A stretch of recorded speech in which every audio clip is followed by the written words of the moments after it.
22వ వచనం చదవండి. వారు దేవుని యందు విశ్వాసం ఉంచకపోయిరి, ఆయన దయచేసిన రక్షణ యందు నమ్మిక ఉంచలేదు. ఎందుకు నమ్మిక ఉంచలేదు? 40వ వచనం. అరణ్యంలో వారు ఆయన మీద ఎన్నో మార్లు తిరగబడిరి, ఎడారి యందు ఆయనను ఎన్నో మార్లు దుఃఖపెట్టిరి. మాటి మాటికి వారు దేవుని శోధించారు. మాటి మాటికి ఇశ్రాయేలు పరిశుద్ధ దేవునికి మాటి మాటికి దుఃఖం కలిగించారు, మాటి మాటికి సంతాపం కలిగించారు, మాటి మాటికి బాధ పెట్టారు. 31వ వచనం. దేవుని కోపం వారి మీదకి దిగాను, వారిలో బలిసిన వారిని ఆయన సంహరించెను, ఇశ్రాయేలులో యవనులను కూల్చెను, ఎంత జరిగినను వారు ఇంకను పాపము చేయుచునే. చూడండి ఎంత బాధపడ్డారంటే దేవుడే దిగొచ్చేసి వాళ్ళందరినీ ఏం చేశాడంట? సంహరించేశాడంట. ఆ పైన 30వ వచనంలో అంటాడు, వారి ఆశ తీరక మునిపే ఆహారం ఇంకా వారి నోళ్ళలో ఉండగానే దేవుని కోపం రగిలింది అంటాడు. ఎంతగా రగిలిందంటే ఆ తినేది వారి నోట్లో ఉండగానే వారిని సంహరించేశాడు దేవుడు. ఎందుకు వారు అంతలాగా తిరుగుబడి చేశారు? ఎందుకు అంత తిరస్కారంగా ఉన్నారు? ఎందుకు దేవుని బాధ పెట్టారు అని అంటే దానికి ఒకే ఒక కారణం. 42వ వచనంలో, ఆయన బాహుబలమునైనను విరోధుల చేతుల నుండి ఆయన తమ్మును విమోచించిన దినమునైనను వారు స్మరణకు తెచ్చుకోలేదు. అంటే ఏంటి? జ్ఞాపకం చేసుకోలేదు. అంటే దేవుడు చేసిన కార్యాలు కానీ మేలులు కానీ నీకు జ్ఞాపకం ఉంటే నువ్వేం చేస్తావు? స్తుతించకుండా ఉండం. దాని పేరే ప్రభు చెప్తున్నాడు, కృతజ్ఞతా స్తుతులు చెల్లించుట. హల్లెలూయా. అందుకే భక్తుడు ఇలా రాస్తాడు కదా, నా ప్రాణమా యెహోవాను సన్నుతించుము, నా అంతరంగంలో ఉన్న సమస్తమా ఆయన పరిశుద్ధ నామమును సన్నుతించుము. నా ప్రాణమా యెహోవాను సన్నుతించుము. ఆయన చేసిన ఉపకారంలో ఇంతకీ ఉపకారాల గురించి మాట్లాడుతూ అక్కడ కూడా ఇలా రాస్తాడు చూడండి. 103వ కీర్తన. ఏంటి ఆయన చేసిన ఉపకారాలు? ఏం ఉపకారాలు? పెళ్లి చేశాడా? పిల్లలు పుట్టించాడా? ఇల్లు ఇచ్చాడా? కారు ఇచ్చాడా? డ్యూటీ ఇచ్చాడా? బిజినెస్ని ఇచ్చాడా? డెవలప్ చేశాడా? ప్రమోషన్ ఇచ్చాడా? జీతం పెంచాడా? అంటే ఇక్కడ ఆయన ఇలా అంటాడు, ఏమని? ఆయన నీ దోషములన్నిటినీ క్షమించినవాడు, నీ సంకటములన్నిటినీ కుదుర్చువాడు, సమాధిలో నుండి నీ ప్రాణమును విమోచించుచున్నాడు. ఏమండి? నీ దోషములన్నీ క్షమించినవాడు కాబట్టి ఆయనకి ఏం చేయాలి? కృతజ్ఞతాస్తుతులు చెల్లించాలి. హల్లెలూయా. ఈరోజు మనం దీవించబడకపోవడానికి, ఈరోజు దేవునికి ఇంకా మనం సమీపంగా వెళ్ళకపోవడానికి, ఈరోజు దేవునికి వ్యతిరేకమైన వాటిని మనం దూరం చేసుకోకుండా ఉండడానికి కారణం ఏంటంటే నువ్వు నేను కృతజ్ఞతాస్తుతులు చెల్లించకపోవడం వల్లే మనము ఇంకా అట్టడికి వెళ్ళిపోతున్నాం. అందుకే బైబిల్ చెప్పింది, కృతజ్ఞతాస్తుతులు ఎవరైతే చెల్లిస్తారో వాడు రక్షణ మార్గం తనే సిద్ధపరచుకుంటున్నాడట. చూడండి 50వ కీర్తన 23వ వచనం చదవండి.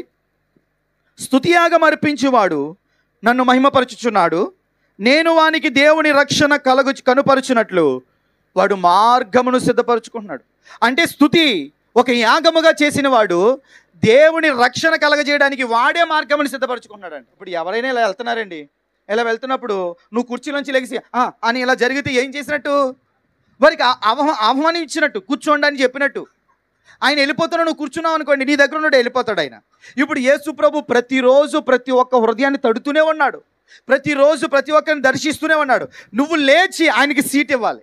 అంటే నువ్వు మార్గమును సిద్ధపరచాలప్పుడు నీ దగ్గర కూర్చుంటాడు ఆయన.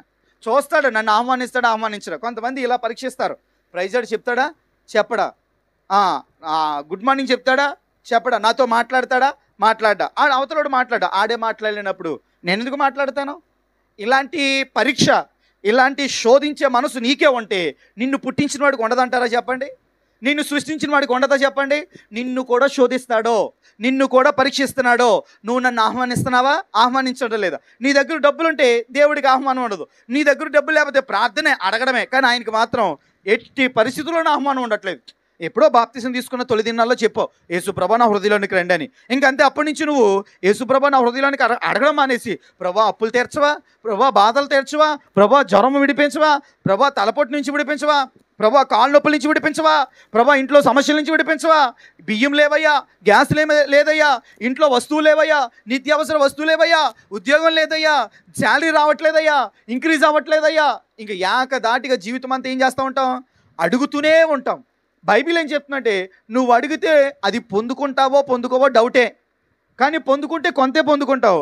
అదే ఆయనే కనుక నీ దగ్గర ఉంటే నువ్వు అడగకుండానే నీ అవసరతలన్నీ తీర్చబడతాయి, నువ్వు అడగకుండానే నీ అక్కర్లన్నీ తీర్చబడతాయి. నువ్వు చెప్పకుండానే ప్రతి కన్నీటి భాష మీద తొడగలిగిన వాడు, బలమైన హస్తాలు కలిగిన వాడు నీతో ఉంటాడు. ఆమె చెప్పండి. ఇంకా ఆయన నీతో ఉంటే డైరెక్ట్గా చెప్పక్కర్లేదు. ఆమె ఇప్పుడు నా జోబి నిండా డబ్బులు ఉన్నాయండి, తమ్ముడికి చాలా అప్పుల పాలైపోయాడు, ఊరంతా అప్పులే, బయట అప్పులే, అంత అప్పులే. ఇప్పుడు ఆయన నన్ను అడగడం కంటే ఆయనతో పాటు నన్ను తీసుకెళ్ళాడు అనుకోండి, ఆయనతో నేను సహవాసం చేశాను అనుకోండి, ఆయన నాకేమవుతాడు?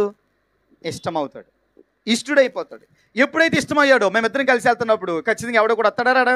రే డబ్బులు ఎవరా, పని కట్టుకుండి నాకు దగ్గర డబ్బులు లేపడం వల్ల ఇలా అయిపోయిన అప్పులు చేశాను అని చెప్పక్కర్లా. నాకే బాధ కలిగి ఒక కట్టలోంచి డబ్బులు తీసి 4 పేపర్లు తీసి ఇచ్చేస్తాను. ఏది ఈజీ చెప్పండి? ఈ పక్క నుండి చెప్పకుండానే డబ్బులు ఇచ్చేయడం ఈజీయా? ఎందుకంటే దేవుడు కూడా కొన్నిసార్లు ఇవ్వట్లేదు మనకి. ఎందుకు ఇవ్వట్లేదు? బైబిల్ ఏం చెప్తుంది? నేను నీ దగ్గరికి రాకుండా నీ పాపంలో నాకు అడ్డుకున్నా అంటున్నాడు. నిజముగా మొరపెట్టి వరకు నేను సమీపంగా ఉన్నాను అన్నాడు. అంటే నువ్వు నిజంగా మొరపెట్టట్లేదు. బాధను బట్టి మొరపెడుతున్నావు, గాయాన్ని బట్టి మొరపెడుతున్నావు, ఇబ్బందిని బట్టి మొరపెడుతున్నావు తప్ప నిజంగానే హృదయపూర్వకంగా ప్రభు దగ్గర మొరపెట్టడం లేదు. ఇంకా చెప్పాలంటే నీ స్వకీయ ఆలోచనలు బట్టి నువ్వు అడుగుతున్నావు, అందుకే నువ్వు పొందుకోలేకపోతున్నావు అన్నాడు. నీ దురాశను చొప్పున అడుగుతున్నావు కాబట్టి నువ్వేం పొందుకోలేకపోతున్నావు అన్నాడు. కొన్నిసార్లు నాకు డౌట్ వచ్చేది, అసలు ఏం అడగాలి? అడగమంటున్నాడు ఆయనే, మళ్ళీ నువ్వు నీ ఇష్టానుసారంగా నువ్వు అడిగితే ఏమనంటున్నాడు ఆయనే. ఇంతకీ నా ఇష్టమైనవేంటి, ఇష్టం కానివేంటి, నేనేం అడగాలి? నాకు తెలిసేది కాదు. అప్పుడు నాకు అర్థమైంది ఏంటంటే, బైబిల్ చదువుతూ బైబిల్ ఉన్న భక్తులు ఏమైతే అడిగారు అది నేను అడిగితే అది నాకు సొంతమైపోతుంది. వాక్యానుసారంగా అడగాలట. ప్రపంచంలో ఎవడైనా సరే దేవునికి ప్రార్థన చేయాలని పెట్టుకున్నవాడు ఖచ్చితంగా కొన్నిసార్లు ప్రార్థన చేయడం మానేస్తాడు. ఎందుకని? పరిస్థితులు అలా దారితీస్తాయి. నేనేమంటాను తెలుసా? ప్రార్థన చేసి పొందుకునే స్థితి వరలోనే ఉండిపోకూడదు. నువ్వు ఆ ప్రార్థన ఆలకించేవాడిని పక్కన పెట్టుకునే విధానంలోకి రావాలి మనం. అప్పుడు కొన్నిసార్లు ప్రార్థన చేయక్కర్లా, కానీ మనం ఆరాధన చేస్తుంటే ఆరాధనలో సమస్తమును సమకూర్చబడతాయట. స్తుతి నీ స్థితిని మారుస్తుందంట. అందుకే స్తుతి యాగం అర్పించేవాడు ఏం చేస్తున్నాడు? నేను వానికి దేవుని రక్షణ కనపరుచినట్లు వాడే మార్గం సిద్ధపరచుకున్నాడు. నేను ఎందుకు రాకుండా ఉంటాను, వచ్చేస్తాను అన్నాడా? చదవండి ఆ మాట.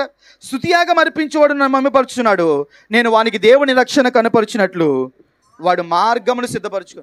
అంటే దేవుని రక్షణ నీకు కలవాలంటే నువ్వే రక్షణ మార్గం సిద్ధపరచుకోవాలంట. పోలీసుల దగ్గరికి మనం వెళ్ళాలి, లాయర్ల దగ్గరికి మనం వెళ్ళాలి, డాక్టర్ల దగ్గరికి మనమే వెళ్ళాలి, కాబట్టి అధికారుల దగ్గరికి. కానీ ఆయన ఇక్కడికి వచ్చేస్తానంటున్నాడు. ఇంకేం కావాలో మనకి చెప్పండి? ఆయన మనతో ఉంటానంటున్నాడు. ఏమండి, మన జీవితాల్లో ఏదైనా ధైర్యం ఉందంటే మనం సృష్టించినోడు మన పక్కన ఉండడం తప్ప అంతకు మించిన మరొక ధైర్యం మనకు లేదు. నిజంగా మనల్ని సృష్టించిన సృష్టికర్త మనతో ఎప్పుడైతే ఉంటాడో ఎంతో ధైర్యం, ఎంతో ఆనందం కలుగుతుంది మనకి. ఆనందం ఎవడో తీలేడు. ఇది వస్త్రాలతో వచ్చే ఆనందం కాదు, ఇది సెల్ ఫోన్తో వచ్చే ఆనందం కాదు. కొన్నిసార్లు మనం డబ్బులను బట్టి ఆనందిస్తాం, వెహికల్ని బట్టి ఆనందిస్తాం, అది కొంతకాలమే ఉంటుంది. కానీ దేవుని బట్టి ఆనందిస్తే ఆ ఆనందం ఎప్పటికప్పుడు ఫ్రెష్ అనాయింటింగ్తో నింపబడుతుంది. అంటే నూతనంగానే ఉంటుందా నవ్వు, ఆనందం. ఆమేన్. అయితే నేనేం చెప్తాను తెలుసా? నీకున్న బాధలను బట్టి ప్రార్థన చేయాలని కొన్ని పరిస్థితులు నీకు ఎదురవుతున్నాయి. ప్రార్థన చేయాలని తెలుసు, కానీ ఈ బాధలో నువ్వేం చేయలేవు, ప్రార్థన చేయలేవు. మరి ప్రార్థన చేస్తేనే దేవుడు ఆలకిస్తానన్నాడు. ప్రార్థన చేయకపోతే నువ్వు రాలేవా ప్రభా, నేను నీ బిడ్డను కాదా అని కొన్ని క్వశ్చన్లు వేస్తాం మనం. అంత డైలాగులు వద్దు మనకి. ఏమండి, ఆయన ముందే నీ దగ్గరికి వస్తానని నీకు మార్గం ఇచ్చాడు. దాన్ని నువ్వు సిద్ధపరచుకోకుండా నువ్వు రాలేవాడిని ఆయన ఏమొస్తాడో? ఆయన సిలువ వేసేసి ఆల్రెడీ ప్రాణం అర్పించేశాడు, నీ పాపమునకు ప్రాయశ్చిత్తం చెల్లించేశాడు. నువ్వేం చేయాలి? ఆ సిలువను ఆశ్రయించడమే నీ పాపానికి విరుగుడు. ప్రభా ఇంత చేసావు నాయన, ఈ పాపంతో బాధపడుతున్నాను, విడిపించలేవా అంటే ఎందుకు విడిపిస్తాడో? నువ్వే ఒప్పుకో, ఆయన నా విమోచకుడు అని. అందుకే ఎప్పుడు కూడా మనం ఏం చేయకూడదు? స్తుతించడం ఆపకూడదు. ఏం స్తుతి? అది కృతజ్ఞతాస్తుతులు అనండి. ఏమీ లేదు, ఆయన ఇచ్చిన దానికి థ్యాంక్స్ అని చెప్పంతే. ప్రయాణం వెళ్ళడానికి జ్ఞానం ఇచ్చినందుకు థ్యాంక్ యూ, ఆరోగ్యం ఇచ్చినందుకు థ్యాంక్ యూ, మళ్ళీ క్షేమంగా తీసుకొచ్చినందుకు థ్యాంక్ యూ ప్రభా, మరొక రోజు చూసాను నీకు థ్యాంక్ యూ ప్రభా, నీకు కృతజ్ఞతలు స్తుతులు నాయన అని చెప్పాలి. దేవునికి స్తుతులు చెల్లించాలి. మేలు చేయక నీవు ఉండలేవయ్యా, ఆరాధించక నేను. మనం ఎందుకు ఆరాధించకుండా ఉండలేమంటే ఆయన మేలు చేయకుండా ఉండలేడు కాబట్టి. నీ ఆరాధన ఆగిపోతే ఆయన ఆగిపోతాడు. అంటే ఆయన మేలు చేయనున్నప్పటికీ నువ్వు ఆరాధన చేస్తే మేలు చేసుకుంటూ వచ్చేస్తాడు ఆయన. అంటే నీ ఆరాధన ఆయన్ని ప్రేరేపిస్తుంది. నాకు మేలు చెయ్యాలి అని ఆయన్నే ప్రేరేపించేది ఏదైనా ఉందంటే నీ దగ్గర కృతజ్ఞతాస్తుతులు. ఇంతకీ దేన్ని బట్టి కృతజ్ఞతాస్తుతులు చెల్లించాలి? 103 కీర్తనలో కూర్చొని వచ్చిన త్వరగా. ఆయన నీ దోషములన్నిటిని క్షమించువాడు. ప్రతిరోజు దోషంతో నింపబడుతూనే ఉంటాం. ఆ మాట వల్ల, చూపు వల్ల, ఆలోచన వల్ల. ప్రతి ఒక్కరికి ఒక ఉన్నతమైన స్థితిలో ఉండడం చూస్తే అసూయ వస్తుంది రాదా? అది పాపమా కాదా? ఎవడైనా వచ్చి నాకు 1000 రూపాయలు దొరికినాయి అంటే వెంటనే వచ్చి అది జల్సి, నాకెందుకు దొరకలేదు, అది పాపమా కాదా? భయంకరమైన పాపం. నీది కాని దాన్ని నువ్వు ఆశించడమే పాపం అన్నాడు. అంటే ప్రతిరోజు ఇప్పుడు ఈ దోషాలు నీలో ఉన్నాయి కాబట్టి నువ్వు నరకానికి సిద్ధపడ్డావు. ఆ నరకాన్ని నుంచి విడిపించాడు దేవుడిని. ఏ రోజు విడిపించలే చెప్పండి నిన్ను? ఏ రోజు తప్పించలే చెప్పండి నిన్ను? ఏ రోజు కాపాడలేదు చెప్పండి నిన్ను? అంటే ప్రతిరోజు దోషములన్నిటినీ క్షమిస్తూనే వచ్చాడు. మరి నువ్వు ఉదయాన్నే లేచి కృతజ్ఞతాస్తుతులు చెల్లించద్దా నువ్వు? ప్రభా నా దోషములన్నిటినీ క్షమించావు నాయన, నీకు వందనాలు. నా దోషాలన్నిటినీ క్షమిస్తున్నవాడా నీకు వందనాలు. ప్రభా నేను చేసిన దోషాలు క్షమించావు, ఈ రోజు కూడా చేయబోతున్నాను, వాటిని కూడా క్షమిస్తావు, రేపు కూడా చేస్తాను, మళ్ళీ వచ్చి కృతజ్ఞతాస్తుతులు చెల్లిస్తాను, అప్పటి వరకు వెయిట్ చేయి అంటావా? ఈ కృతజ్ఞతాస్తుతులు మళ్ళీ చేయడానికి కాదు, ఈ సంకటములన్నిటిని కుదుర్చేవాడు. సంకటములు అంటే ఏంటి? ఇరుకు సంబంధమైన ఆలోచనలు, ఇరుకు సంబంధమైన పరిస్థితులు. కొన్ని మనుషులు చిక్కుముళ్ళేస్తారు తెలుసుకున్నా, కొన్ని చిక్కు పరిస్థితులు కలుగుతాయి. అది ఏవైనా, అది ఏ పరిస్థితి అయినా, బాబోయ్ ఈ సంఘటన వల్ల కావట్లేదు అంటాం కదా కొన్నిసార్లు. వాటిని కూడా ఏం చేస్తున్నాడంటే ఆయన మొత్తం ఎక్కడికెక్కడ చక్క పెడతాడు. సమాధిలో నుండి నీ ప్రాణం విమోచించినాడు, కరుణ కటాక్షంలో నీకు అదే ఆ కిరీటం ఇప్పుడు బతికిస్తుంది నన్ను. ఆ కిరీటమే మరలా పులిపేట మీద నిలబెట్టింది నన్ను. ఆ కిరీటమే యేసయ్యా అని పిలిచే అవకాశం ఇచ్చింది నన్ను. Praise the Lord. ఎంత అద్భుతమైన కార్యం అండి ఇది. ఈ ఒక అధ్యాయం చాలండి మన జీవితాలకి ఏమేమి వేటిని బట్టి మనం ఆరాధించాలో, వేటిని బట్టి స్తుతించాలి, వేటిని బట్టి కృతజ్ఞతాస్తుతులు చెల్లించాలి. నీకు ఎన్ని బాధలు ఉన్నా ఇదొక్కటి చేయండి, అన్ని పక్కన పెట్టి ఇదొక్కటి చేయి. ఏంటి? కృతజ్ఞతాస్తుతులు చెల్లించు. నువ్వు ప్రయాణం చేస్తున్నప్పుడు కృతజ్ఞతాస్తుతులు చెల్లించు. నేను చెప్తాను ధైర్యంతో, దైవజనుడిగా, నీ హృదయం వెలుగుతో నింపబడతారు, నీ మనసు వెలుగుతో నింపబడతారు. ఇంకా చెప్పిన నీ ఆలోచన నిండా దేవుని గురించిన సంగతులే తప్ప మరొకటి రాదు. ఎందుకంటే స్తుతి ఉన్న చోట, కృతజ్ఞతాస్తుతులు ఉన్న చోట సాతానుగా ఎట్టి పరిస్థితులు నిలవడం. పాపము ఎంటర్ అవ్వడానికి కారణం ఏంటంటే కృతజ్ఞతాస్తుతి చెల్లించే మనసు లేకపోవడం. అసలు కృతజ్ఞతాస్తుతి ఎవరు చెల్లిస్తాడు? ఆయన చేసిన మేలులన్నీ తలపోసుకున్నవాడే. ఇప్పుడు ఒక్కొక్క పదం ఎత్తి ఎందుకు ఆరాధన చేస్తున్నాడు? అవన్నీ గుర్తున్నాయి కాబట్టి ఆరాధించకుండా ఉండలేకపోతుంది. నేనేంటో నాకు తెలిసింది కాబట్టి నా దేవుడిని ప్రకటించుకొని నేను ఉండలేకపోయేవాడిని. ఈరోజు నేనేంటో నాకు తెలిసింది కాబట్టి నా దేవుడిని పాడకుండా ఉండలేకపోయేవాడిని. నేనేంటో నాకు తెలిసింది కాబట్టి నా దేవుడిని తెలుసుకోవడానికి పరుగులే తీశాను. నేను నిజంగా చెప్తున్నాను. అలా పరిగెత్తేంత వరకు కూడా పాపం ఒకటి ఉంది, దాని జోలికి వెళ్ళకూడదు. ఇదోటి ఉంటుంది, ఈ యాప్ ఉంటుంది, ఆ యాప్ ఉంటుంది, అందు జోలికి వెళ్ళకూడదు. ఏ ఆలోచన లేవు నాకు. ఇంక ఇందులో పరిగెడితే అయ్యేందుకు? ఆ వెనకాల ఉన్నవాడికి, ఆగిపోయేవాడికి కావాలి. నేను ఆగిపోయేవాడిని కాదు, నేను వెనక్కి తిరిగేవాడిని కాదు, ముందుకే వెళ్ళిపోయేవాడిని. ముందుకెళ్ళేవాడు ఎవడంటే కృతజ్ఞతాస్తుతులు చెల్లించేవాడు. స్తుతియాగం అర్పించు, నువ్వు కృతజ్ఞతాస్తుతులు చెల్లించు. నేను చెప్తాను, దేవుడికి నువ్వు రహదారిని వేస్తావు, ఆ దారిలో సాతానుగాడు అసలు రాడు. ఆ దారి వేయబడింది సాతానుగాడి కోసం కాదు, ఆ దారి వేయబడింది యేసయ్య కోసం. యేసయ్య కోసం వేసిన రహదారి ఎలాంటిది తెలుసా? మనం వెళ్ళడానికి తార్ రోడ్డు కావాలి. మరి దేవుడు రావాలంటే ఏం చేయాలి? మార్గం ఏంటి తెలుసా? తార్ రోడ్డు కాదు, సిమెంట్ రోడ్డు కాదు, అగ్ని రోడ్డు వేయాలి. ఎందుకంటే ఆయన ఏమై ఉన్నాడు? అగ్ని అయిన దేవుడు. అగ్ని నుంచి వస్తాడు, నేల నుంచి రాడు. ఆయన అగ్ని మార్గం ఆయనకి వేయాలంటే ఒకటే, నువ్వు స్తుతించు. ఆ స్థుతి నీకు నీలో నుండి ఒక అగ్ని రోడ్డుగా మారుతుంది. నేను ఆ దర్శనాన్ని ఒకసారి చూశాను. ఆరాధన చేస్తాను, జాషువా చర్చిలో ఉన్నాను. ఆరాధన చేస్తుంటే నేను ఎంత ఉన్నానో ఆ రౌండ్ సర్కిల్లో అగ్ని లాంటి స్తంభం పైకి వెళ్ళిపోతుంది, చాలా స్పీడ్గా వెళ్ళిపోతుంది పైకి. మధ్యలో దయ్యాలు కనబడ్డాయి, పిల్ల దయ్యాలు అయ్యి కనబడ్డాయి, 3, 4 కనబడ్డాయి. అవి ఏం చేసాయంటే, ఈ స్థుతి పైకి వెళ్ళిందా, దేవుడి దగ్గరికి దిగొచ్చేస్తాడు. దేవుడి దగ్గరికి రాకుండా, ఈ స్థుతి వెళ్లకుండా మనం అడ్డుకుందాం రాదని అడ్డుకున్నాయి చేతులతోటి. ఇలా పట్టుకున్నాయి లేవో కాలిపోయి వెనక్కి తీసేసుకున్నాయి. అబ్బా కాలిపోతున్నాయి, పట్టుకొని ఒక్కొక్క చెప్పుకున్నారు. అవి పట్టుకున్నాయి కానీ ఏమవుతున్నాయి? వాళ్ళకి కాలిపోతున్నాయి. కాలిపోతున్నప్పుడు ఇంకా మార్గంలో చాడేమొస్తాడు? యేసు ప్రభువే వస్తాడు. అప్పుడు నాకు అర్థమైంది, స్తుతించేవాడు ఖచ్చితంగా అగ్ని లాంటి మార్గం వేస్తున్నాడు. ఆయనకి రోడ్డు ఉండాలే తప్ప రాకుండా ఉంటాడా? ఎప్పుడు పిలుస్తావా అని చూస్తున్నాడు ఆయన. హృదయం అనే తలుపు దగ్గర నుండి పిలుస్తున్నాడు అన్ని జనుల్ని. ఇశ్రాయేలు ప్రజలు 2 చేతులు చాపి పిలుస్తున్నాడు. ఇంకా నువ్వు పిలవడం ఆలస్యం, ఆయన రాకుండా ఉంటాడా? నువ్వు ఆయన కోసమే మనసు పెట్టి, ప్రభా నీ కోసమే సిద్ధపరిచనయ్యా నా హృదయాన్ని, నీ కోసమే సిద్ధపరిచనయ్యా నా ఇంటిని, రా ప్రభా అని నువ్వు పిలిస్తే రాకుండా ఉంటాడు అనుకున్నారా? ఎవడైనా ఆపేస్తాడు. దేవదూతలు, పరిశుద్ధ దేవదూతల ఆరాధన. నాకండి ఒకసారి నా కూతురు అనిపిస్తుంది, నా కొడుకుని అనిపిస్తున్నాడు అని పరిగెత్తుకుని చేత నీ దగ్గర కృతజ్ఞతాస్తుతులు చెల్లించేవాడినే దేవుడు ఆశీర్వదిస్తాడు. హల్లెలూయా. వాడి పక్షంగానే దేవుడు నిలబడతాడు. ఎందుకంటే ఆ వ్యక్తిని దేవుడు ఎలా చేస్తున్నాడు తెలుసా? చదవండి ఒకసారి. 141 కీర్తన 13 వచ్చింది.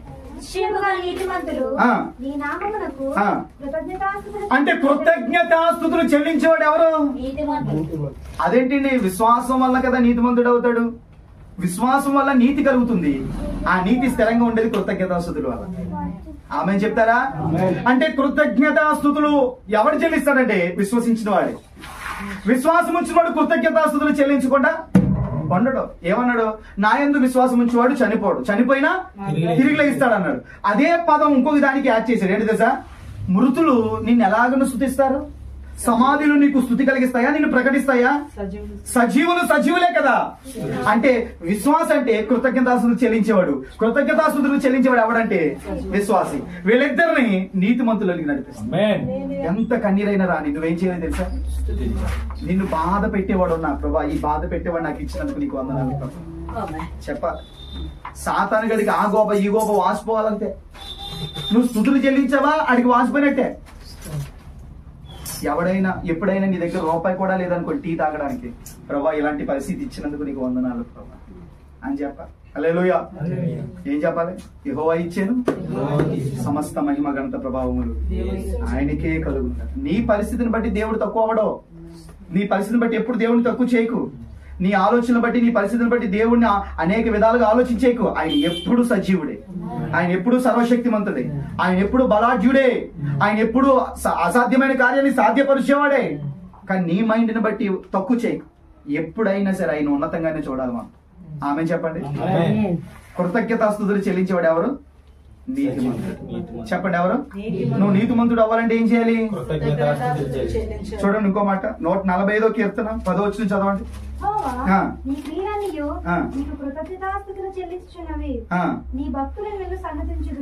ఏమండి? ఆయన క్రియలైన కృతజ్ఞతాస్తుతులు చెల్లిస్తే వాటిని ఎవరు జ్ఞాపకం చేసుకుంటారు? ఆయన భక్తులు. అంటే కృతజ్ఞతాస్తుతులు చెల్లించేవాడు ఎవరు? భక్తుడి లిస్ట్ లోకి వెళ్తున్నారు. అంటే హెబ్రీ పత్రిక 11వ అధ్యాయంలోకి వెళ్తున్నారు అనమాట మనం. Praise the Lord. అక్కడ ఎవరున్నారు? విశ్వాసుల జాబితా లిస్ట్. భక్తులు కనబడుతున్నారు మనకి. ఇప్పుడు రేపు పొద్దున్న నువ్వు కూడా భక్తుడు అనిపించుకోవాలంటే ఏం చేయాలి? కృతజ్ఞతాస్తుతులు చెల్లించాలి. హల్లెలూయా. మీలో ఎంతమంది ఆయన భక్తులు? భక్తులు అంటే ఏంటి తెలుసా మీకు? ఆయన్నే అనుసరించేవారు. ఒరే ఈడు ఆయన భక్తుడు రే అంటే వాళ్ళతోనే ఉంటారు. అవును, మనం ఎప్పుడు పెంచోళ్ళమే. ఏం పెంచోళ్ళు? ఆయన చేసిన ఉపకారములన్నీ మనసులో పెట్టుకుని యేసయ్యా థాంక్స్ యేసయ్యా. మనం పెంచోళ్ళగా కనబడతామంటే అందరికీ అలా కనబడాలంతే. స్తుతించడమే. నీ ప్రతి పరిస్థితిలో అందరూ ఈడైపోయాడు అని అనుకుంటే నువ్వు ఎలా ఉన్నావో, నీ ముఖం ఏమైపోయిందో చిన్న బుచ్చేసేవా, నీ ముఖం ఎండిపోయిందో చూడడానికి వస్తే నీ నోటి నిండా నవ్వుతోటి ప్రభుని ఆరాధిస్తూ ఉంటారు. ఆడికి తెలుస్తుంది ఒరే ఈడకి ఎంత కూడా బాధ లేదురా అనుకోని బాధ అంతా మనం ఏం చేసాం? ఏసైకి ఇచ్చేసాం. నీ పనుల భారము యెహోవా మీద పెట్టుము అనే పదానికి అప్పగించేసాం. కాబట్టి మనకి చింత లేదు. అంటే చింత లేదా? ఏమంటే బాధ లేదా? ఏమంటే భీతి లేదా? ఏమంటే భయం లేదా? ఎందుకు లేదు? అన్నీ ఉన్నట్టున్నాయి, అందుకే లేదు లేదు అంటలేదు. ఉన్నాయి ఉన్నాయి ఉన్నాయి అంటున్నారు. ఇందులో ఉండకూడదు. ఇందులో ఉండాల్సింది ఏంటంటే కృతజ్ఞతాస్తుతులు. Praise the lord. ఆయన ఏమైనా చేయగలడు, ఆయన ఏమైనా ఇవ్వగలడు. చూడండి నెక్స్ట్ 2 దినవృత్తాంతాల పుస్తకం 20వ అధ్యాయము 26వ వచనం. అక్కడ వారు యెహోవాకు కృతజ్ఞతాస్తుతులు. ఇంతకింతకి బెరాకాని పెట్టాక స్తుతించారా? స్తుతించాక బెరాకాని లోయని వచ్చిందా? అది స్తుతించాక పేర్లు మారుతున్నాయి. అక్కడ స్తుతించాక పరిస్థితులు మారుతున్నాయి. అక్కడ స్తుతించినందుకు అక్కడ పేరు వస్తే ఆ పేరును ఇప్పుడు సంఘాలు అనేక మంది పెట్టుకుంటున్నారు. అనేక మందికి ఏమవుతుంది అంటే స్తుతించిన నీ జీవితాన్ని దేవుడు అనేక మందికి ఇన్స్పైర్గా మార్చేస్తాడు, ఇన్స్పిరేషన్ గా మార్చేస్తాడు, ప్రభావితం విధంగా మారుస్తాడు. ఇప్పుడు నీ జీవితం కన్నీరే, ఇప్పుడు నీ జీవితం వేదనే, ఇప్పుడు నీ జీవితం ఒంటరితనమే, ఇప్పుడు నీ జీవితం అంధకారమే, గాఢాంధకారమే, చూస్తే వెలుగు కూడా కనబడలేనంత చీకటే. కానీ వెలుగు ఎక్కడి నుంచి వస్తుందో చూడకో, నీ గుండెల్లో నుండి రాని అది. ఎందుకంటే ఆ వెలుగైన దేవుడు ఎక్కడి నుంచో వస్తానని చెప్పట్లేదు, నీలోనే ఉన్నానన్నాడు. నీలో నుండి బయటికి తీయాలి. ఒక భక్తుడు ఏమని పాడాడో తెలుసండి? రండి రండి రండి రండి పరిశుద్ధాత్ముడా, రండి రండి రండి రండి పరిశుద్ధాత్ముడా అని పాడితే ఒక దైవజనుడు అన్నాడు, పరిశుద్ధాత్మ దేవుడు ఆల్రెడీ వచ్చేసాక మళ్ళీ ఎక్కడి నుంచి వస్తాడు? నాలో నుండి లేచి రండయ్యా, నాలో నుండి లేచి రండయ్యా. ఇజికియా ఫ్రాన్సిస్ గారని ఆ దైవజనుడు పాడారు ఈ పాట. అంటే పరిశుద్ధాత్మ దేవుడు ఎక్కడున్నాడు? లోపల ఉన్నాడు. లోపల ఉన్నాయని మనం ఇంక్రీజ్ చేయాలి బయటికి. ఆల్రెడీ రానంత వరకు రమ్మన్నాం, వచ్చేసాక ఇంకా రమ్మంటాం కాదు. నాలో ఉన్నవాడు ఇంకా నూతన బలం పొందుకోవాలి, ఆయన ప్రభావితం చెందాలి, ఆయన అధికమైన బలంతో లేవాలి, అప్పుడు విరజిమ్ముకోవాలి. ఆయన లోపల నుండి విరజిమ్ముకుంటే లోపల ఉన్న దయ్యాలని ఏమవుతాయి? హల్లెలూయా. ఎవరికే సాధ్యం కాదు, నీకే సాధ్యం. దేవుని దయ్యాన్ని కూడా దాచిపెట్టడం. దయ్యం ఎక్కడుంది? నీలోనే ఉంది. దేవుడు ఎక్కడున్నాడు? నీలోనే ఉన్నాడు. దేవుడు లేకుండా అయిపోతే నువ్వు ఎండిపోతావు. నువ్వు ఎండిపోలేదంటే దేవుడు ఉన్నాడు. నువ్వు పరిపూర్ణంగా వచ్చేసావా అంటే దయ్యం ఉండదు. పరిపూర్ణంగా వచ్చావా రాలేదంటే ఎవరున్నారో దయ్యం ఉంది. అంటే రెండిట్లు కూడా బ్యాలెన్స్ చేయగలిగిన సామర్థ్యం లూసిఫర్కి లేదు, నీకుంది. అది ఉండకూడదు మన దగ్గర. దయ్యాన్ని దేవుణ్ణి ఉంచడం కాదు, దయ్యాన్ని తరిమగొట్టాలి, దేవుని విజృంభించుకులా చేయాలి మనలో. ఏం చేయాలి ఇప్పుడు? నాలో నుండి లేచి రండయ్యా. ఈ పాట మనం ఇలా పాడుతున్నప్పుడు మనలో నుంచి ఆయన విజృంభించుకుంటారండి. ఇప్పుడు కార్యాలు చేసేవి, అదిగో చెయ్యి వచ్చేస్తుంది, అదిగో అభిషేకం వచ్చేస్తుంది, అదిగో దోత వచ్చేస్తుంది, అదిగో పావురం వచ్చేస్తుంది కాదు. నీ చెయ్యే లెగుస్తుంది అద్భుతాలు చేయడానికి, నీ నోరు లెగుస్తుంది పరిస్థితులు మార్చడానికి. ఆ పరిస్థితులన్నీ మార్చడం నీ చేత కాదు, ఉత్తినే పలికేయకూడదు. లోపల ఉన్న పరిశుద్ధాత్మ దేవుడు నేను ప్రేరేపించినప్పుడు పలుకు, అప్పుడు కార్యాలు జరుగుతాయి. అప్పుడు నువ్వు డబ్బు వెనకాలెళ్ళవు, మనుషుల వెనకాలెళ్ళవు. Praise the lord. ఇదివరకు యేసుప్రభుని నమ్మలేనంత వరకు ప్రతి చీకటి, ప్రతి బాధ ఇబ్బందికరంగా ఉండేది. యేసుప్రభుని నమ్మాక, యేసుప్రభు నా హృదయంలోకి వచ్చాక ఎంత కష్టాలు ఉండేవో, ఎంత ఆనందం ఉండేది అందులో నాకు, ఎన్ని బాధలు ఉండేవో, ఎంత సంతోషం ఉండేది అందులో నాకు. హల్లెలూయా. ఈ అనుభూతి నేను ఎక్కడ చూడలే, యేసుప్రభు దగ్గర తప్ప. ఆమె నువ్వు స్తుతిస్తే ఆ స్థలాన్ని దేవుడు ఆశీర్వదించబోతున్నాడు. అంటే ఆ స్థలం పేరు బెరాకా అని పెట్టబోతున్నాడు. అంటే ప్రతి మనిషి ఒక బెరాకా అయిపోవాలి, ప్రతి ఇల్లు ఒక బెరాకా అయిపోవాలి, ప్రతి కంపెనీ ఒక బెరాక అయిపోవాలి, ప్రతి బస్సు ఒక బెరాక అయిపోవాలి, ప్రతి ఆటో ఒక బెరాక అయిపోవాలి, ప్రతి ట్రైన్ బెరాక అయిపోవాలి. నువ్వు ఆటో ఎక్కినప్పుడు స్తుతించావంటే దాన్ని ఆశీర్వదించాడంటే బస్సు ఎక్కిస్తాడు, బస్సు ఎక్కించినాడు ట్రైన్ ఎక్కిస్తాడు, ట్రైన్ ఎక్కించినాడు ఫ్లైట్ ఎక్కించినాడు, ఏం చేస్తాడు? షిప్లు ఎక్కించేస్తాడు, తిప్పేస్తాడు. అంతే. ఆశీర్వాదం ఉండాలండి. ఆ ఆశీర్వాదం స్తుతుల వల్లే వస్తుంది. ఏడవకో, ఏడు, కన్నీటి ప్రార్థన చేయి, కానీ స్తుతి మాత్రం మర్చిపోవద్దు. నీ విరుగుడికి, నీకున్న సమస్యకి విరుగుడు ఇదొక్కటే, నీ బాధకి విరుగుడు ఇదొక్కటే. ఏదైనా కానీ ప్రపంచంలో ఏ మందైనా దేనికైనా ఉపయోగపడుతుందో నాకు తెలియదు, కానీ ఈ స్తుతి అనేది, ఈ ఉపవాస ప్రార్థన అనేది, ఈ కన్నీటి ప్రార్థన అనేది, దేవుని పక్షంగా ఉండే ప్రతీది కూడా అన్నిటికీ అది సొల్యూషనే, అన్నిటికీ అది విరుగుడే. ఇప్పుడు నేను కృతజ్ఞతాస్తుతులు ఈ పదం ఎత్తుకున్నాను అంతే. ఉపవాసం ఉండు, అది అన్నిటికీ విరుగుడు. కాబట్టి కన్నీటి ప్రార్థన చేయి, అది అన్నిటికీ విరుగుడు. కాబట్టి ప్రభు పాదాల దగ్గర ప్రార్థన చేయి, అది అన్నిటికీ విరుగుడు. Praise the lord. ఏకదాటికి బైబిల్ చదువుతూ ఉండు, అన్నిటికీ విరుగుడే. ఆమేన్. అంటే ఒకదాన్ని హైలైట్ చేస్తున్నా, మిగిలిన తక్కువ చేయడం కాదు. ఇది పాయింట్ ఎత్తుకున్నాను కాబట్టి దీని గురించి మాట్లాడుతున్నాను. మన నుంచి నాకు ఒక ప్రార్థన జ్ఞాపకం వస్తుంది. మోషే ప్రార్థన చేశాడు, నన్ను ఆశీర్వదించు ప్రభు. యాకోబు ప్రార్థన చేశాడు, నన్ను ఆశీర్వదించు ప్రభు. ఎబ్బేసు ప్రార్థన చేశాడు, నన్ను ఆశీర్వదించు ప్రభు. అప్పుడు నాకు అనిపించింది, నేను కూడా దేవుడిని అడిగాను. అప్పుడు దేవుడు ఒక మాట సంఘానికి తెలియజేయమని చెప్పాడు. ఏంటో తెలుసా? మొదట నువ్వు ఆశీర్వదించబడకుండా ఎదుటోడి కోసం ఏం ప్రార్థన చేస్తావు? మొదట నువ్వు నిలబడకుండా ఎదుటోడి కోసం ఏం ప్రయాసపడతావు? మొదట నువ్వు దీవించబడాలి. నేను ఆశీర్వదించబడకుండా ఇంకొకటికి ఆశీర్వాదకరంగా ఎలా మారుతాను? ఈసీతో చెప్పండి, మొదట నేను ఆశీర్వదించబడాలి ప్రభా, నన్ను ఆశీర్వదించండి. ఆశీర్వాదం ఎలా వస్తుంది? ఒకటి అడగాలి, ప్రార్థన చేయాలి, ప్రభా నన్ను ఆశీర్వదించు. యాకోబు అడిగాడు, నన్ను ఆశీర్వదిస్తేనే కానీ. నిజంగా అడగాలి మనం, నన్ను ఆశీర్వదించు ప్రభా అని అడుగు. భక్తిలో నన్ను ఆశీర్వదించు, వాక్యంలో నన్ను ఆశీర్వదించు, ప్రార్థనలో నన్ను ఆశీర్వదించు, కృతజ్ఞతాస్తుతులు చెల్లించుడు నన్ను ఆశీర్వదించు. ఇందులో నువ్వు లోటు లేకుండా ఉండాలి. వాక్యపు విధానంలో నన్ను ఆశీర్వదించు ప్రభా, నీలో ఎదుగుటలో నన్ను ఆశీర్వదించు ప్రభా. ఈ ఆశీర్వాదం లేకపోతే మనము లోక సంబంధమైన ఆశీర్వాదాన్ని పొందుకోలేం. ప్రతి ఒక్కరు ప్రార్థన చేయాలి. ఈ ప్రార్థన, యేసు నామములో సంఘం ఆశీర్వదించబడును గాక, అన్ని విషయాల్లో వర్ధిల్లును గాక. అన్ని అంటే డబ్బులని కాదు, నువ్వు ఆత్మలో వర్ధిల్లితే అన్నిటిలో అన్ని ఆటోమేటిక్గా నువ్వేమవుతావు? వర్ధిల్లుతూనే ఉంటావు. ఆమేన్. వాక్యంలో ఆశీర్వదించబడదువు గాక, ప్రార్థన ఆశీర్వదించబడదువు గాక. ఎవరు చెప్పట్లేదు, నీకు కట్టలు డబ్బులు వచ్చును గాక. మేనెత్తరా? చెప్పండి. ఉపవాసంలో నువ్వు ఆశీర్వదించబడదువు గాక, వాక్యంలో నువ్వు ఆశీర్వదించబడదువు గాక, ఆత్మీయ స్థితిలో ఆశీర్వదించబడదువు గాక, క్షమించుటలో నువ్వు ఆశీర్వదించబడదువు గాక, ప్రేమించుటలో నువ్వు ఆశీర్వదించబడదువు గాక. ఈ ప్రార్థన మనం అడగాలి దేవుడిని. నన్ను ఆశీర్వదించు ప్రభా, నేను క్షమించుటలో నేను ఆశీర్వదించబడాలి, ప్రేమించుటలో నేను ఆశీర్వదించబడాలి, జ్ఞానం కలిగి నడుచుటలో ఆశీర్వదించబడాలి, జరగబోతున్న విపత్తును ముందే గ్రహించుటలో నేను ఆశీర్వదించబడాలి. ఇందులో మనకు ఆశీర్వాదం కావాలి. బుద్ధిమంతుడు అపాయము వచ్చినని దాక్కుంటాడంట. అపాయం వచ్చినని బుద్ధిమంతుడు ముందే దాక్కుంటాడు. బుద్ధిహీనుడు నేరుగా అందులో పడతాడు. అందులో పడేవారుగా మనం ఉండకూడదు. మనం తప్పించుకోవాలంటే ఏం చేయాలి? కృతజ్ఞతాస్తుతులు చెల్లించాలి. 107వ కీర్తన 15వ వచనం. కృతజ్ఞతాస్తుతులు చెల్లించడం ద్వారా ఏం పెరుగుతుంది? మళ్ళీ కృప పెరుగుతుంది. మళ్ళీ మనం కృప గురించే కృతజ్ఞతాస్తుతులు చెల్లించాలంట. ప్రభా నాకు కృపనిచ్చినందుకు వందనాలు చెప్పండి అందరు కలిసి. ఆయన చేసిన ఆశ్చర్య కార్యాలన్నిటిని బట్టి ఏం చేయాలి? ఇప్పుడు వరకు నేనేం చెప్పానంటే స్తుతించడం ద్వారా, కృతజ్ఞతలు చెల్లించడం ద్వారా ఏం జరిగిందో చెప్పాను. ఇప్పుడు ఏం చెప్తున్నాడు? దేన్ని బట్టి మనం స్తుతించాలో తెలుసా? 103వ కీర్తన అంతా చెప్పాను, అవునా కదా? తర్వాత ఇదిగో కృపను బట్టి ఇంతగా చదువుకున్నాం కదా, 145వ కీర్తన 10వ వచనంలో ఆయన క్రియలన్నింటిని బట్టి ఏమన్నాడు? ఆయన క్రియలేంటి? ఉదయం లేచి నుంచి పడుకునే వరకు ఆయన క్రియే, సమస్తం ఆయన క్రియే. సూర్యుడిని బట్టి, గాలిని బట్టి, వర్షాన్ని బట్టి, ఏమండి చల్లటి వాతావరణం బట్టి, ఎండలను బట్టి, ప్రతి దాన్ని బట్టి. భూమి ఎక్కువగా వర్షాలు పడుతూ ఉందనుకోండి నానిపోద్ది, ఎక్కువగా చల్లగా ఉందనుకోండి బిగిసిపోద్ది, ఎక్కువగా ఎండ ఉందనుకోండి ఎండిపోద్ది.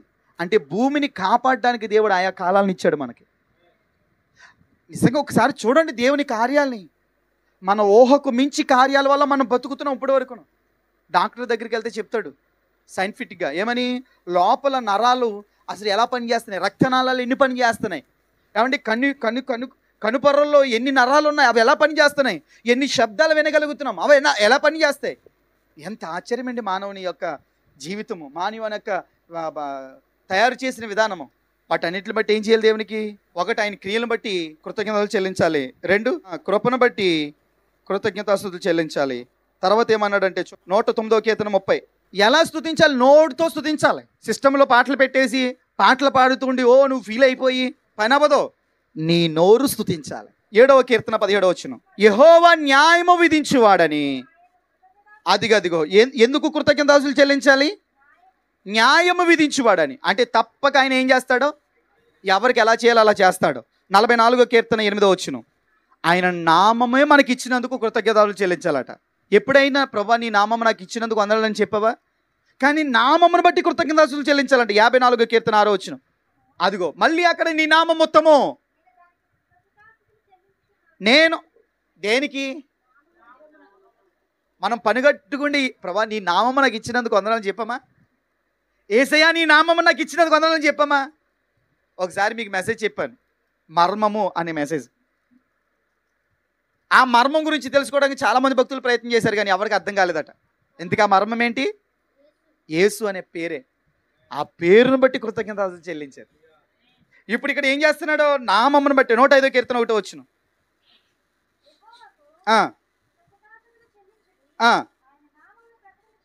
ఆయన నామమును ప్రకటన చేయుడి.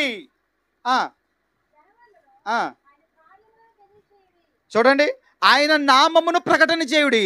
ఆయన నామమును బట్టి ఏం చేయాలి? కృతజ్ఞతాస్తుతులు చెల్లించాలి. కొలసి రాసిన పత్రిక 1వ అధ్యాయం 12వ వచనం. అసలు ఎందుకు కృతజ్ఞతాస్తుతులు చెల్లించాలంటే, పరిశుద్ధుల సహవాసములు మమ్మల్ని చేర్చినందుకు నీకు వందనాలని చెప్పాలట మనం. చూడండి, ఈ పదాలని ఎత్తిబట్టి మనం స్తుతించాలి ప్రభుని. ఆయన నామాన్ని బట్టి స్తుతించాలి, ఆయన కృపను బట్టి స్తుతించాలి, ఆయన క్రియలను బట్టి స్తుతించాలి, ఆయన చేసిన పనులను బట్టి స్తుతించాలి, 103వ కీర్తనలో ఉన్న కార్యాలన్నిటిని బట్టి స్తుతించాలి. ఇక్కడ ఏమన్నాడు? ఇప్పుడు పరిశుద్ధులతో సహవాసం. లేకపోతే దైవజనులతో మనకు ఎక్కడండి సహవాసం? ఏమండి, పరిశుద్ధుల పరివారముతో, తేజోనివాసులతో సహవాసం అంట మనకి. పరిశుద్ధులతో సహవాసం ఇచ్చినందుకు కృతజ్ఞతాస్తుతులు చెల్లించాలంట. కొన్నిసార్లు కనబడితే ప్రైజ్ అని చెప్పాల్సి వస్తుంది. కనబడితే ఏమా ప్రార్థనకి రాలేదేంటని అడుగుతారు ఎవరో పాస్టర్ గారు, విశ్వాసులు. అందుకోకంత కనబడరు. కానీ ఇక్కడ దేని బట్టి కృతజ్ఞతలు చెల్లిస్తున్నారు? పరిశుద్ధులతో, తేజోనివాసులతో మాకు సహవాసం ఇచ్చినందుకు. నిజంగా దీని గురించిన అవగాహన, కృతజ్ఞత భావం నీకుంటే 12, 13, 14 తారీఖులు ఇక్కడే ఉంటావు నువ్వు. దావీదేమంటున్నాడమ్మా, ఎప్పుడు నేను ఆ మందిరానికి వెళ్ళిపోతానా, ఎప్పుడు ఆ మందిరంలో గుడారముల దగ్గర, గడప దగ్గర నివాసం చేయాలని ఎంతో తృష్ణగా ఉంటున్నాను అంటున్నాడు. దేనికి ఆశ? ఆ గడప దగ్గర ఉండాలని. నేను మందిరంలోకే పిలుతున్నాను. మందిరం విలువ తెలిసినోడు మందిరాన్ని పట్టుకుని ఉంటాడు. మందిరం ఇచ్చినందుకు నీకు వందనాలని చెప్తాడు దేవుడు. చాలామందికి రక్షణ లేదండి. చాలామందికి తెలుసు యేసుప్రభు గురించి, కానీ వాళ్ళు నమ్మలేదు. కానీ మన హృదయాల్ని ఆయన వైపు తిప్పుకున్నాడు. ఆయన ఎంత త్యాగమై ఉంటాడో మన హృదయాలు ఆయన వైపు తిప్పుకోవడానికి, ఎంత పని చేసి ఉంటాడో మన హృదయాలు ఆయన వైపు తిప్పడానికి. అమ్మాయిలానికి వెళ్ళిన హృదయం ఇది, సినిమాలానికి వెళ్ళిన హృదయం ఇది, దొంగతనాల వైపు వెళ్ళిన హృదయం ఇది. దేవుడి వైపు రావడం సాధ్యమా చెప్పండి? కానీ యేసయ్య సాధ్యపరిచాడు. అది మనకు అర్థమైతే మందిరంలో ఉండమా? ఆ మందిరంలోనే పడి ఎడుతాం. అందుకే మందిరంలోకి వెళ్ళి పరిచర్యలు అంటూ చేసుకుంటూ వెళ్ళిపోయాను. నాకున్న ఒకే ఒక్క ఆధారం ఏంటి తెలుసా? పరిచర్య. దాన్ని బేస్ చేసుకుని వెళ్ళిపోయాను అంతే. మందిరంలో ఉండాలంటే పరిచర్య చేయాలి. అదొక్కటి చాలు నాకు. మందిరంలో ఉండడానికి నాకంటూ ఏదైనా బేస్ ఉందంటే ఏంటది? పరిచర్య. దాన్ని బేస్ చేసుకుని వెళ్ళిపోయాను. 29వ అధ్యాయము 31వ వచనం, 2వ దినవృత్తాంతాల పుస్తకం. చూడండి, ప్రతిష్ఠించుకున్న వారిని బట్టి ఏం చేయాలట? ఇక్కడ కొంతమంది సేవకులు ఉన్నారా, ఆ సేవకులను బట్టి మనం కృతజ్ఞతాస్తుతులు చెల్లించాలి. కొంతమంది స్వార్థ కొరకు సమర్పించుకున్న వాళ్ళు ఉంటారా, వాళ్ళని బట్టి కృతజ్ఞతాస్తుతులు చెల్లించాలి. అంటే జాషువాని బట్టి ఏం చేయాలి మనం? ఏఆర్ స్టీవెన్సన్ గారిని బట్టి ఏం చేయాలి మనం? ఏమండి, అద్భుతమైన పాటలు రాస్తున్నారు దైవజనులు, వాళ్ళందరిని బట్టి మనం ఏం చేయాలి? నువ్వు ఎవరి కోసమైతే స్తుతిస్తావో ఆ స్తుతించిన వారి లెక్కలో నువ్వు మారిపోతావంట. ఇన్ని పదాలు పెట్టుకుని మనం స్తుతించామా చెప్పండి? ఏం చేశాడండి దేవుడు? ఒక్క మొక్కలో తేల్చేస్తాం మనం. ప్రతిష్ఠించుకున్న వారిని బట్టి ఏం చేయాలంట? కృతజ్ఞతాస్తుతులు. ఇంకో చోట అంటాడు, దశలుగు రాసిన 2వ పత్రిక 1వ అధ్యాయం 3వ వచనం. అసలు స్తుతించడానికి ఏం స్తుతి? కృతజ్ఞతాస్తుతులు చెల్లించడానికి బద్దులం అయిపోయాడంట. బద్దులం అంటే ఏంటి? ఇంకా అక్కడి నుంచి లెగలేడు. సిగరెట్కి ఎలా బద్దులం అయిపోతాం? అది లేకపోతే ఉండలేం కదా. మందుకి ఎలా బద్దులం అయిపోతాం? కొంతమంది సీరియల్కి బద్దులైపోతారు. ఇంకా ఆ రోజు టీవీ పోయిందంటే పక్కింట్లోకి వెళ్ళిపోవాల్సిందే. ఎప్పుడు కారం కూడా నేను పక్క వెళ్ళను, ఎవడి మీద ఆధారపడిన అన్నవాడు కూడా సీరియల్ కోసం పక్కింట్లో ఉంటాడు. కొంతమందికి క్రికెట్ పిచ్చి ఉంటుంది తెలుసా మీకు? అంటే ఇప్పుడు ఈయన ఎందుకు బానిసేయడంట, బొద్దులేడంట? ఒక్కొక్కరు సంఘానికి వస్తున్నారు, వారందరిని బట్టి నీకు కృతజ్ఞతాస్తుతులు చెల్లించాలి అని దానికోసం తను తాను ప్రతిష్ఠించుకున్నాడంట. ప్రతిష్ఠించుకున్న వారిని బట్టి కృతజ్ఞతాస్తుతులు చెల్లించాలంట. వచ్చిన వారిని బట్టి కృతజ్ఞతాస్తుతులు చెల్లించాలంట. వచ్చిన వారికి కృతజ్ఞతాస్తుతులు చెల్లించడానికి ప్రతిష్ఠించుకున్న వారిని బట్టి కృతజ్ఞతాస్తుతులు చెల్లించాలంట. ఎంత అద్భుతమైన విషయమో! స్తుతి చేయుటకు ఎంగ బొద్దులమై ఉన్నాను అన్నాడు. తర్వాత కొలస్సీలకు రాసిన పత్రిక 2వ అధ్యాయం 7వ వచనం చదవండి. కావున మీరు వేరు పారాలి అంటే, కట్టబడాలి అంటే, విశ్వాసమందు స్థిరపడాలంటే ఎప్పటికప్పుడు మీరేం చేయాలి? కృతజ్ఞతాస్తుతులు చెల్లించాలి. అలా చెల్లించడానికి మెలకువగా ఉండాలి. కృతజ్ఞతాస్తుతులు చెల్లిస్తున్నాడంట, అధికం చేస్తున్నాడంట. అలా చేయడానికి మెలకువగా ఉంటున్నాడంట. అసలు మెలకువగా ఉండేది ఎందుకు? దేవుడు చేసిన దానికి ప్రతిగా మనం ఏం చేయలేం. వేలాది నదులంత విస్తార తైలాన్ని ఇచ్చినా ఆయన రుణం తీర్చలేం. కానీ ఈ రకంగా చేస్తే దేవుడు మరొకటి చేయడానికి కారణమవుతుందంట. అందుకు ఈయన ఏం చేస్తున్నాడు? అసలు మెలకువగా ఉన్నాడంట స్తుతించడానికి. అందుకే రోజుకి 7 మార్లు ప్రార్థనేమో 3 మార్లు, స్తుతి ఏమో 7 మార్లు. ప్రార్థన ఎక్కువ ఉందా, స్తుతి ఎక్కువ ఉందా? ఇంకొక షాకింగ్ విషయం చెప్పనా? లేవియాకాండం 7వ అధ్యాయం 12, 13, 15. సమాధాన బలి రూపమే కృతజ్ఞత, కృతజ్ఞత రూపమే సమాధాన బలి. చూసారా మాట అక్కడ? కృతజ్ఞతార్పణముగా అర్పించినప్పుడు అదిగో ఏ రూపం అది? అలాగే 15వ వచనం చదవండి. సమాధాన బలిగా తాను అర్పించు కృతజ్ఞతా బలి. సమాధాన బలి కృతజ్ఞతా బలికి రూపం. కృతజ్ఞతాస్తుతులు చెల్లించేవాడు దేవునితో సమాధాన పడ్డానికి బలి నర్పిస్తున్నాడు. దేవునికి నీకు ఎక్కడ సందు కుదురుతుందంటే సమాధాన సంబంధమైన బలి పశువును అర్పించినప్పుడు. అలపోటు వచ్చింది, లేదా జ్వరం వచ్చింది, పారాసెటమాల్ అయితే తగ్గుతుందా తగ్గదా? ఇంత చిన్న ట్యాబ్లెట్ని నమ్మగలుగుతున్నావు నీవు. పాపం చేసినప్పుడు పాప పరిహారార్థ బలిగా ఒక గొర్రెని తీసుకొచ్చి, ఒక దూడను తీసుకొచ్చి బలిమ్మన్నాడు. బలి ఇచ్చిన తర్వాత అక్కడ పాప పరిహారార్థ బలి క్లియర్ అవుతుందా అవ్వట్లేదా?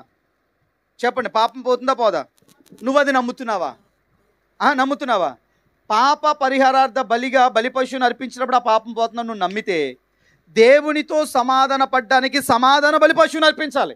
ఆ సమాధాన బలిని పశువుని అర్పించినప్పుడు ఆయనకి నీకు సమాధానం అవుతుందా లేదా? దేవునికి నీకు సమాధానం అయిందంటే దాని అర్థం ఏంటి? మీ ఇద్దరి మధ్య విభేదాలు లేవని, మీ ఇద్దరి మధ్య ఎడబాటు లేదని, మీ ఇద్దరి మధ్య ఇంకా దూరం లేదని, మీరిద్దరూ కలిసి ఉన్నారని, ఒక్కటయ్యారని.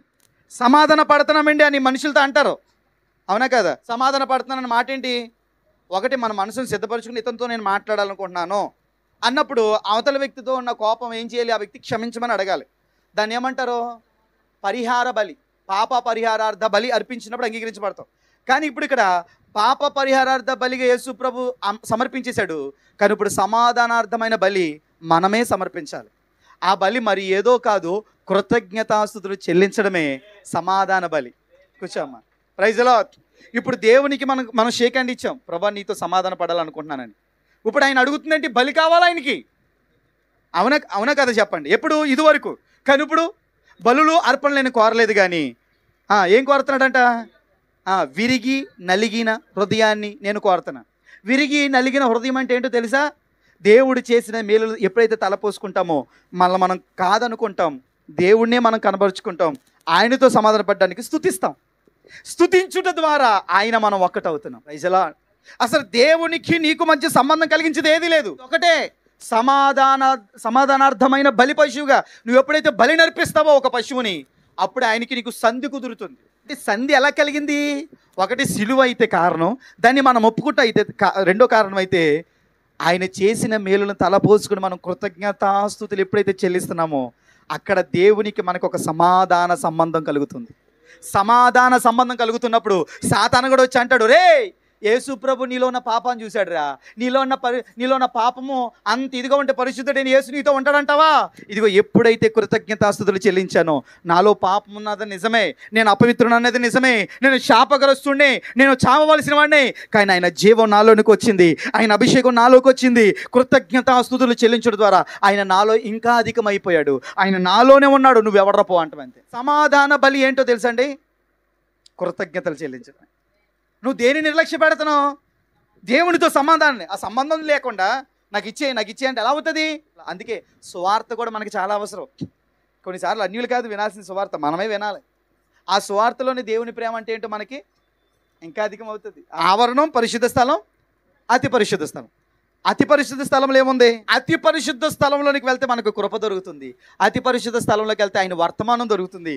అతి పరిశుద్ధ స్థలంలోకి వెళ్తే ఆయన మార్గం మనకు కనబడుతుంది, ఆయనతో మనకు సంధి కలుగుతుంది. అసలు అతి పరిశుద్ధ స్థలంలో నీకు అడుగు పెట్టాలంటే నువ్వు ఆవరణలో ఎన్ని దాటావో, నువ్వు పరిశుద్ధ స్థలంలో ఎన్ని దాటావో, కానీ ఖచ్చితంగా అతి పరిశుద్ధ స్థలంలోకి వెళ్ళే ముందు దోపవేదిక అనేది ఒకటి ఉంది, అది దాటే వెళ్ళాలి నువ్వు.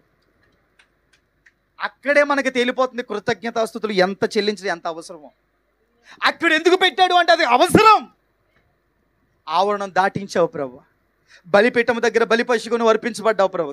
వీటన్నిటి గురించి మరొకసారి రిమెంబర్ చేసుకున్నా అంటే ద్వితీయోపదేశకాండం అనమాట. అది బలిపీఠం దగ్గర ఏం చేశావో, ఎత్తడి గంగళం దగ్గర ఏం చేశావో, దీపవృక్షం దగ్గర ఏం చేశావో, సముఖపు రొట్టెల బలి దగ్గర ఏం చేశావో, ఇవన్నీ తలపోసుకుని దోపవేదిక దగ్గర చేయాలి మనం.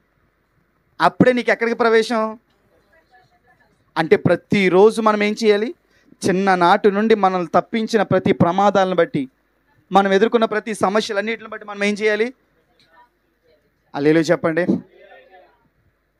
అసలు ఈ మాట నా హృదయాన్ని ఎంత మండిస్తుందో తెలుసండి ఈ మాట. అతి పరిశుద్ధ స్థలానికి ముందు ఏం పెట్టాడు?